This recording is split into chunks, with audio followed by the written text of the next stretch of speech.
Welcome to the Three Martini Lunch. Grab a stool next to Greg Columbus of Radio America and Jim Garrity of National Review. Three Martinis coming up. Very glad you're with us for the Thursday edition of the Three Martini Lunch. As we explained yesterday, Jim Garrity off to Atlanta, allegedly to give a speech, but I still suspect he's interviewing for the Falcons job. Nonetheless, he will be back tomorrow. In his stead today, always happy to have with us Jon Gabriel. He's the Undisputed King of Stuff, of course, longtime editor-in-chief at Ricochet.com. He is a columnist with the Discourse magazine at the Mercatus Center, a great economic think tank out of George Mason University, and also a columnist with the Arizona Republic. So, John, let's get to our good martini. And one of the things we love to talk about, and we just don't because of the avalanche of the news cycle a lot, is just really strong conservative principle. And we don't really have anybody very often in our country who's constantly focused on that. There are some exceptions, of course. But one of the ones who's bursting onto the international stage that I'm completely fascinated by, and I'm sure you are as well, is the new president of Argentina, Javier Milei, who's a libertarian. And anytime you have a libertarian, you know you're going to get some really, really strong points like, get the government off my back, stop spying on me, and just as you're ready to give the standing ovation, they say, and let's focus on legalizing hard drugs and prostitution, and you kind of slink back into your chair. Right. But Javier Milei is not doing that so far. He's going absolutely core principles. And so he gives this speech yesterday in Davos, of all places, at the World Economic Forum. Talk about going into the belly of the beast for him, because he's certainly not down with their agenda.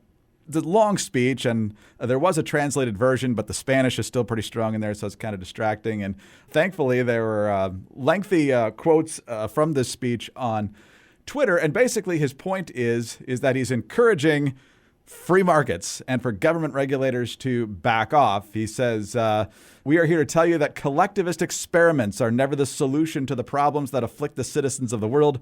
Rather, they are the root cause. He then goes on to say that there's really no such thing as a market failure. It's usually because the government got involved. And unfortunately, the government's solution to bad regulation is usually more regulation. And so he says, given the dismal failure of collectivist models and the undeniable advances in the free world, socialists were led to change their agenda. They left behind the class struggle based on the economic system and replaced it with other supposed social conflicts, which are just as harmful to life as a community and to economic growth. Today's states don't need to directly control the means of production to control every aspect of the life of individuals. With tools like printing money, debt, subsidies, control of the interest rate, price controls, and regulations to correct the so-called market failures, they can control the lives and fates of millions of individuals. They say capitalism is evil because it's individualistic and that collectivism is good because it's altruistic, of course, with the money of other people. He says the state punishes the capitalists when they are successful, and that gets in the way of the market discovery process. He says, thanks to free enterprise capitalism, the world is now living its best moment. Never in all of mankind's or humanity's history has there been a time of more prosperity than today. The capitalist, the successful entrepreneur, is a social benefactor who, far from appropriating the wealth of others, contributes to the general well-being of all. Ultimately, a successful entrepreneur is a hero. Then he talks about libertarianism in the good way, based on the non-aggression principle in defense of the right to life, liberty, and property, with its fundamental institutions being private property, markets free from state intervention, free competition, the division of labor, and social cooperations. And so he goes to Davos to say that we invite other countries in the Western world to return to the path of prosperity. And he says you don't have to think it's all theoretical that government intervention is a mess. We've lived it in Argentina. He says the impoverishment produced by collectivism is no fantasy, nor is it fatalism. It's a reality that we in Argentina have known very well for at least 100 years. We have lived through it, and we're here to warn you about what can happen if the countries in the Western world that became rich through the model of freedom stay on the road to serfdom. Excellent reference to Hayek right there, and there's so much more. If you read the speech, she says, the state is not the solution. The state is the problem. If you make money, it's because you offer a better product at the best price. It's just very fundamental free market, political freedom ideals. And John, I don't think there's an American politician that I've seen, at least recently, who can articulate it as directly as Milei can. I know. Excuse me. I love this man, and just please feed it right into my veins. Especially going to Davos. You'll never find a more wretched hive of scum and villainy, and he struts right in there, and it just lays it down for him. And he wasn't a jerk about it. He wasn't mean. He wasn't insulting. It was just basically a pure undistilled rant. It reminded me of, if anybody's read The Law by Frederick Bastiat. Yes, I'm that cool to be a big fan of that book. But it's just kind of short, sharp, pungent. Here are the facts. He gets in and he gets out. And that's like Javier Milei's speech. It was beautiful. And I loved what he said to entrepreneurs. He said, I have a message to entrepreneurs out there, to business people. You are the protagonists in this story, not these goofballs standing around here hiring, strange people to do magical pagan incantations. That's what they open the ceremony with. It's just a beautiful thing to watch. He did fantastic. So far, who knows? He's basically like Ron Swanson after a long bender. He's kind of an odd dude, this Javier Milei, but boy, he is just hitting all the right notes, and it's good to see. No country needs him as much as Argentina. I actually, in college, took a lot of Latin American history courses and kind of saw the wrong turns a lot of those countries made, and that country needs it, and I wish him every success there is. No, absolutely. And I think you're right that he couched it in such a brilliant way by building up entrepreneurs and people who want to grow the economy. It wasn't officially a trash the government speech, although it really was, right, because those are the people getting in the way.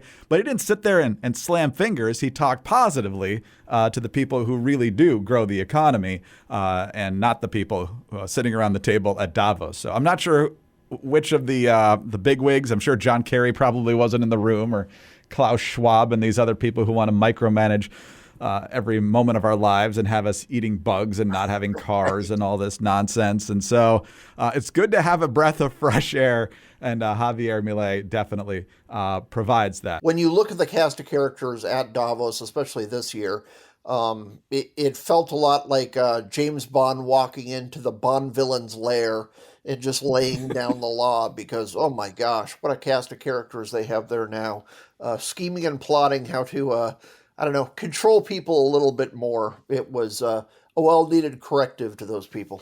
Yes. It's all about sacrifice for us while all their individual jets sit on the tarmac right. in Davos. The hypocrisy could be cut with a knife, probably. It's that thick. No, I haven't had a haircut in a couple of months, John, so I feel even more connected to Javier Milei right now, given the mop that he's got on his dome. But just great to have this type of philosophy out there, because I feel like even our Republican Party has drifted so far from it in many different cases. Absolutely. And we'll talk about them a little bit later. But pure, distilled free market capitalism is a beautiful thing. Speaking of which, bio-optimizers. If you need help getting to sleep, staying asleep, and getting the adequate rest you need magnesium. And there's nothing better for that than Magnesium Breakthrough by Bio-Optimizers. And right now you can get 10% off any order at biooptimizers.com/martini using the promo code martini. Now, unlike any other magnesium supplement that might be giving you 1 to 2 forms of magnesium, Magnesium Breakthrough contains all 7 forms of magnesium designed to help calm your mind, help you fall asleep, stay asleep, and wake up refreshed. The 7 different forms of magnesium in this supplement are involved in more than 300 enzymatic reactions in the body. It also helps improve digestion, supports muscle recovery, and supports healthy bone density. So do yourself a favor and make Magnesium Breakthrough part of your daily routine this year so you can get the vitality you need to conquer your dreams. Go to biooptimizers.com/martini and enter the promo code martini to get 10% off any order. Again, that's biooptimizers.com/martini, biooptimizers.com/martini. All right, John, on to our bad martini now. And the FBI has not exactly covered itself in glory in recent years. Jim and I go way back to the missing of the warnings about the Boston Marathon bombers and glossing over the Orlando nightclub shooter and other missed opportunities and other mass shooters that we've seen over the years. And then we found out that in more recent years in the Biden administration, parents who didn't like what school boards were doing were showing up on this list. And there was a memo about Catholics who preferred the Latin Mass. And now the House Judiciary Committee has found out other ways that the FBI and the Financial Crimes Enforcement Network have basically been trying to track what they see as problematic Americans. And how do they do that? Through financial transactions, mainly through Zelle payment messages, and also different types of searches. And you know what these dastardly people are searching for, John? Well, of course, Trump and MAGA will raise the red flag.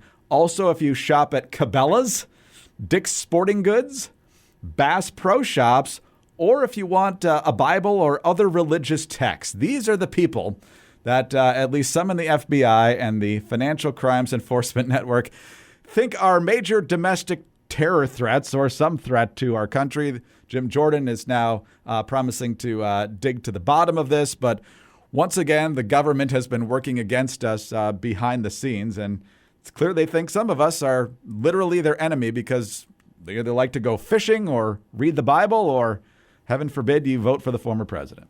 Yeah, it is really amazing to see what's happened in this country. This has assured me that I am on every list there is. Basically, just follow my Twitter feed for, I don't know, the latest weird old, second century Orthodox text I happen to be reading this week. And so I'm sure I'm on all the lists, but it also shows too just how completely out of touch the Beltway is from the rest of society. This is not abnormal stuff in most of the country. People think of going to Cabela's because it's a great place. Kids love it, taking it there. When my girls were young, we would take them to Bass Pro Shop and they would ooh and ah at the huge fish tank and the cool quad runners and things like that. So it's really bizarre to see just how out of touch. Years ago, John Ekdahl, an old friend of mine, posed a question and just said, okay, the number one selling vehicle in the country is a Ford F-150.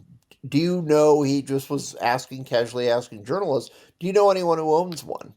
And they just it was like throwing holy water on a vampire. They were so deeply offended. Are you saying we aren't real Americans? He's like, no, I'm asking if you know anyone with the most popular vehicle. And just their outrage was very instructive. It was so bizarre to them that somebody might own a pickup truck. Because obviously that means what? You're racist, of course, if you use a pickup truck. And just all these crazy class-based assumptions on people. People, just drive through the Midwest. Come on out to Arizona. I'll buy it. Well, I'd appreciate it if you bought me a cup of coffee. But people are very diverse and they have different interests and different things they do for fun. We're not all locked in our house getting fancy DoorDash and the latest kombuchery down the street. We're not enjoying that. Sometimes we like to see sporting events. Sometimes we want to go fishing.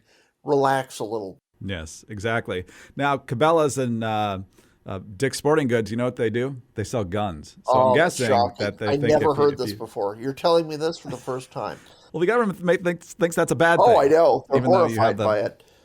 Well, just to let them know, they they might just put everybody in Arizona on the list because our state flag, which I must say is the coolest state flag of all 50, but it's based on the Arizona Gun Club flag. Because basically we didn't have anything, and Washington says, hey, if you want to be a state, you need a flag. And I think it was like the Arizona Rifle Corps or something. They went, oh, they have a flag, and they just sent that to Washington. So that's what our flag is. It's based on the Gun Club flag. Wow. So the whole state of Arizona really is going to be on Washington. Yeah, we're in trouble. Well, keep them and bear them. That's your constitutional right, and the FBI and their allies in the bureaucracy can pound sand. So choose your fighter, the free market guy or the government that's snooping on every single purchase that you make potentially. All right. Well, there are really great purchases you can make at 4 Patriots. and at their brand new website, forpatriots.com/martini. They've got terrific deals going on right now, including the Solar Go fridge, which keeps things cold without the need of ice. Also, the Sauna Wrap therapeutic blanket, which in many parts of the country would seem really, really good right now. Also, in addition to being warm, 80% off. So make sure you check that out. But in addition to that, of course, there's the Patriot Power Generator 2000X and the best-selling survival food kits. These are designed to last for 25 years when stored properly. They taste delicious and they use real meat and vegetables. Perfect for taking on those camping trips or picnics, but especially good in an emergency. If your power is out, just boil water, stir in the food kits, simmer, and serve. Visit forpatriots.com/martini to see this week's discounts and deals before they are gone. And get free shipping on orders over $97. Save more and get peace of mind now by going to the number 4patriots.com/martini. That's 4patriots.com/martini. All right, on to the crazy martini now, John, and check me if you've heard this one before. Some Republicans in the House of Representatives are not happy with the speaker, and they're thinking about giving him the boot. Yeah, if that sounds somewhat familiar, obviously it's what they did literally 3 months ago when Kevin McCarthy hit the bricks because every Democrat voted for it in addition to 8 Republicans. He has now resigned. He's entirely out of Congress. And Mike Johnson of Louisiana, after a few weeks of wrangling, and not pleasant wrangling, was eventually elected speaker. But now, because first of all, he punted government funding from November to January, that did not make some people happy. And now he's trying to punt again till March. At the same time, while he is demanding tough immigration reforms, it seems like most Republicans in Washington are interested in reforms that are not tough at all. When you look at the James Lankford bill that Jim and I talked about earlier this week.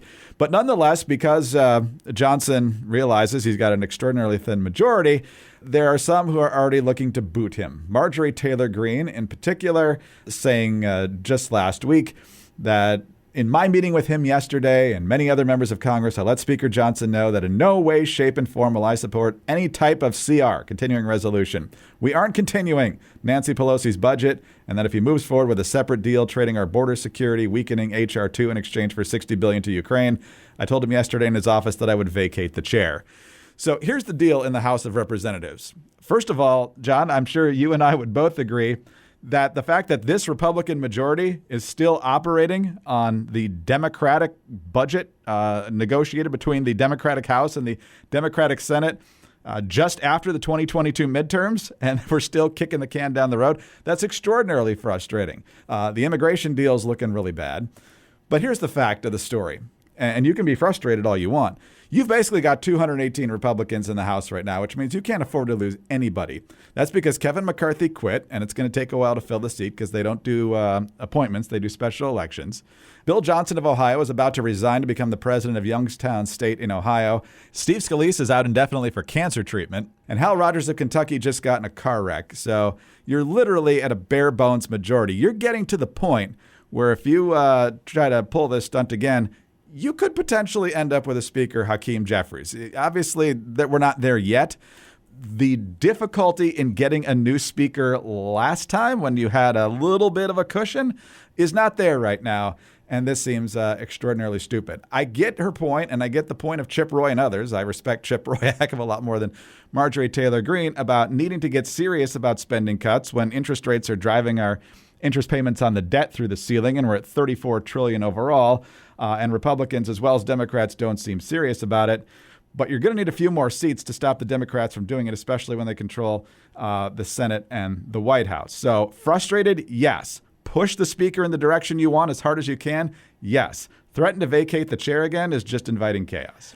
Yeah, I really don't understand what some of these, this tiny, tiny minority of Republicans thinks they're doing.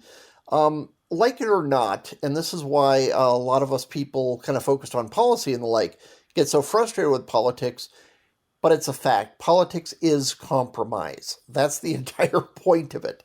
And you try to push things, a Republican will try to push things a little more to the right, a Democrat will try to push things a little more to the left. That's why I have not entered politics. I would not be I would not be good at that. I would say Oh, I my would way love that, or the though. highway. That would be so fun. Yeah, yeah, and how they don't. These are actually politicians, and how they don't understand that it is all about compromise. And yeah, we've all been frustrated with too much compromise in the past. But it's very important, if you're going to do that, to have a much larger Republican majority in the House and to control the Senate and to control the White House. Then you can actually get some things done. Republicans didn't get a lot done when we've had that, the few years we've had that trifecta. And but right now, Republicans just don't have the power to do a whole lot. I think they can get a lot of support, not only among their caucus, but among Americans in general, by tying our border to the border between Ukraine and Russia. That's a wonderful thing to push for. But Marjorie Taylor Greene is not going to get every single thing she wants in every single vote. And to pretend that that's even a possibility is ludicrous. No, that's true. I am not going to spare much criticism for McCarthy in particular, but also Johnson to some extent. McCarthy promised regular order, individual spending bills, which he really didn't focus on until the very last second when the fiscal year was about to end, and he tried to rush a few of them through. Mike Johnson, I think, got one through for sure, and maybe another.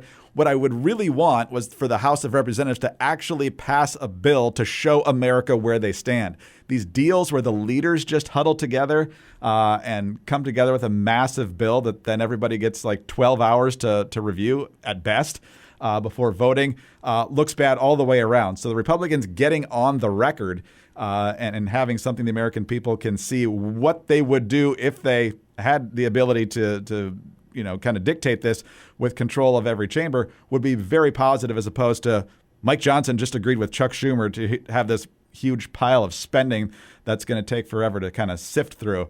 And I'm also frustrated by the fact that no matter what the breakdown is in Congress, the Republicans say that we don't have enough, because in the first 2 years of the Trump administration, after all sorts of different combinations during the Obama years, Republicans had the House, they had the Senate, and they had the White House, and Democrats still kind of got what they wanted and forced these omnibus bills, and Mitch McConnell's only response was, don't have 60 votes. So if that's your threshold of actually kind of forcing your will on spending, you're pretty much admitting that you have no intention of ever doing it. So I see why people are frustrated deeply with the Republicans on this stuff. It feels like we get rolled every time. But the expectations when it's 218 and you only control one out of the three factors in getting this stuff done, be frustrated, be angry, vote for different people in the primaries, but vacating a chair is going to accomplish nothing in these circumstances. Absolutely, and especially when you alienate huge parts of the Republican caucus. I would rather have McCarthy's votes. We don't have a whole lot of Republicans coming out of California. Well, not only is he not speaker anymore, he's not going to be in Congress anymore. So it's just very frustrating, this almost death wish where individual Republican politicians who do not represent the majority or even much of a minority, frankly, of the GOP caucus, them deciding to crash the plane into the carrier deck every time they're disappointed slightly. Guys, yeah, it is frustrating, but you understand you are part of a large caucus, and if you want to get anything done, stop fighting your own speaker and try to get something passed. Yeah, find the very best deal you can get within your caucus, present that to the American people, and hope that that builds some public pressure for a better deal overall. We know how this generally goes, though, so I'm not holding my breath on what's coming next because the numbers are what they are. John, I wish we could end on a higher note, but we started on such a high one that I feel like it kind of carries over as to the type of principles we wish our own politicians would be following here. But maybe one day. I'm starting the Draft Milei conference here, so we'll see if we can avoid his whole not being a U.S. citizen thing. And the only downside he has getting elected is he is under 75 years old. But other than that, I think he's pretty strong. Yeah, Babylon Bee had the story yesterday. It said, like, American people say, we just want that guy from Argentina. So Right. I'm not saying that. We want an American, but we would really love a president and other political leaders who think a lot like him. That would do us a whole lot of good, and I don't think we'd be $34 trillion in debt. if that were the case. But Jon, always great to talk to you. Have a great day, and we'll talk to you down the road. Thank you. Great to be here. Jon Gabriel. He is a columnist with Discourse Magazine at the Mercatus Center. He's a columnist with the Arizona Republic. He is, of course, the Undisputed King of Stuff and a longtime editor-in-chief at Ricochet.com. I'm Greg Corombos of Radio America. Jim Garrity will return tomorrow. In the meantime, please subscribe to the 3 Martini Lunch podcast if you don't already, and tell some friends to do so as well. Thanks also for your 5-star ratings and your kind reviews. Please keep those coming. Get us on your home devices. All you have to say is play 3 Martini Lunch podcast. Follow all of us on X. Jon is at XJon, EXJON. Jim is at Jim Garrity. I'm at Dateline_DC. Have a terrific Thursday, and please join us on Friday for the next 3 Martini Lunch.